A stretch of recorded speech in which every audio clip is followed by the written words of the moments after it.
I just saw some guy trying to convince us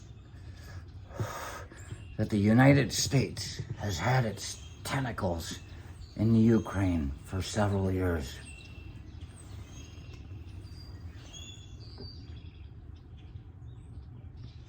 And that takes me back 14 years.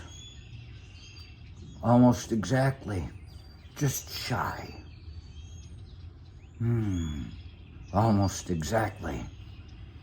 Actually, the Hale-Bopp, when I was leaving Bath, England, at the bus station, me and Thayer and Sue Pack, when we were leaving there to go down and get on a plane and shit like that, to go to Warsaw, land of my people.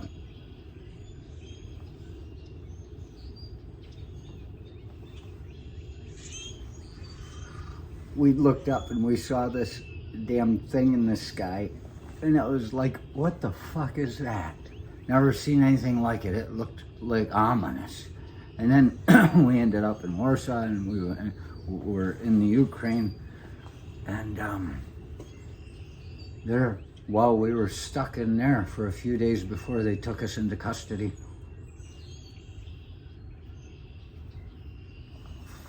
we were seeing it again in the night sky. What the fuck is that? And then eventually they took us from the visa office in Ukraine into custody and drove us through town like in the movie Ronin with, you know, fucking Robert De Niro, car chase. We're flying through this fucking, and it's like, well, here we go again. Last time we had to say, here we go again. Well, the second to last time was when they were taking us off the train at gunpoint. And then they would just let us go into the fucking country of Ukraine. We had our own free will to do whatever we wanted and to seek information if we saw it.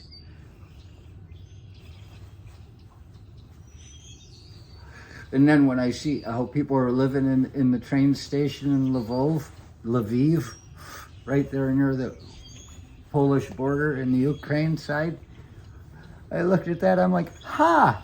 It's like being home again. I spent so many days in that damn train station, and looking around, it doesn't look much different. At that time in 1998, there were people, just all the hordes of people, it was middle winter, they were living inside the fucking, it was like, I'm looking and saying, what a beautiful building if it weren't covered in soot from all the fucking barbecue.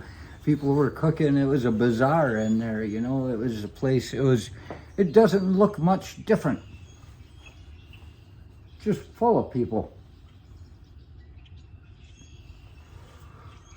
But the Ukraine fucked up 14 years ago. See, when I finally got us out of that cinder block fucking room where we were being interrogated, not physically, they hadn't reached that point yet. I said, shut the fuck up! I took care of things, you know. I blurted it out, and at that point I think they understood that I was serious. They didn't understand much English at all, even the translator didn't. And he was no help to us really at all. You gotta scream, shut the fuck up, for people to understand you. And you have to have that fucking look in your eye like you mean it. It's not something you fake. You just let it be. I don't even know that I've got it when I've got it, but I've been told that I've had it. I said, should have shut the fuck up.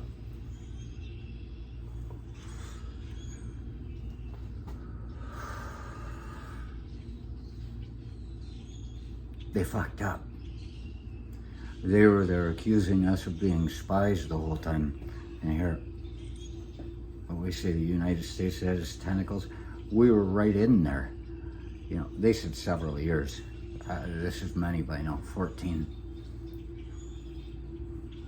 I was like French Foreign Legion spearheading a fucking invasion. Could be said. They fucked up. Once they realized maybe we weren't spies. They didn't get anything out of us. There was nothing really said we were spies. We were just wandering around in the parks and watching the fucking mafia men in the middle of the night because we had no place to fucking stay.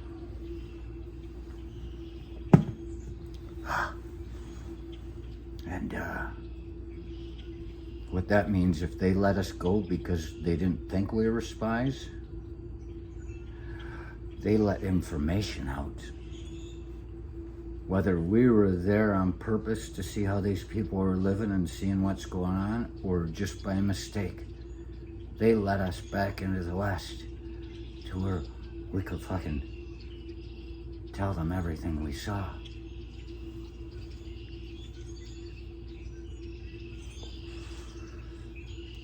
I think they used poor strategy by letting me go. I mean, look, I'm sharing all my secrets with Norway. And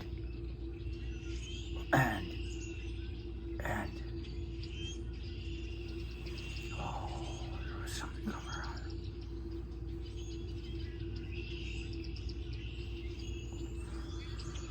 They fucked up. That's all I can say about that. Maybe the Russians should have been paying closer attention.